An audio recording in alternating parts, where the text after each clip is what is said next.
And we're just so happy to have you here. So thank you, Bobby. Thank you for being here. And so why don't we begin by speaking a little bit about, we'll talk about your film, your new film, Good Men, in just a few minutes. Let me first begin by asking you about how your career started out. How did you get into, the world of writing, directing, producing? How did it all begin for you?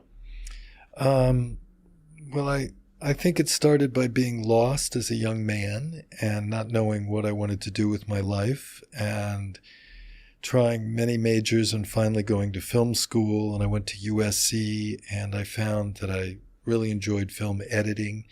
And then I went to graduate school at UCLA, and I made a master's thesis, and it was very ambitious. It was a feature film.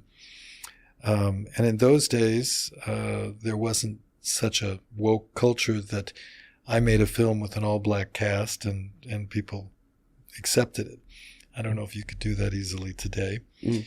And I just had the idea that if you wrote something good, you could run around and try to raise money, and then people would finance it, and then you would make the movie. It was very simple.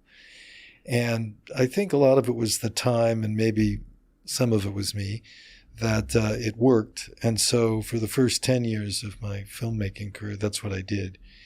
And then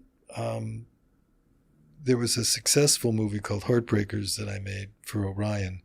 And for a short time, I was hot. That's what happens. Often you get your 15 minutes of fame. And so I worked on some bigger projects and ended up doing 2 movies for HBO, then 2 movies for Showtime. And after that, I started doing movies for television, and I just like to work. So I think it was good for my personality. I wasn't as discriminating as I might have been. I just took projects that seemed exciting, and I got to travel all over.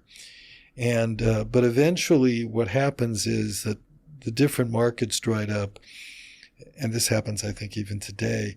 And I ended up doing episodic television, and I liked it. I liked just being told, you're going to Toronto tomorrow to do 3 weeks on this show, or you're going to Chicago to do Prison Break, or you're going to Hawaii to do Lost. And but I always felt the only way I could justify doing very commercial work was, it started out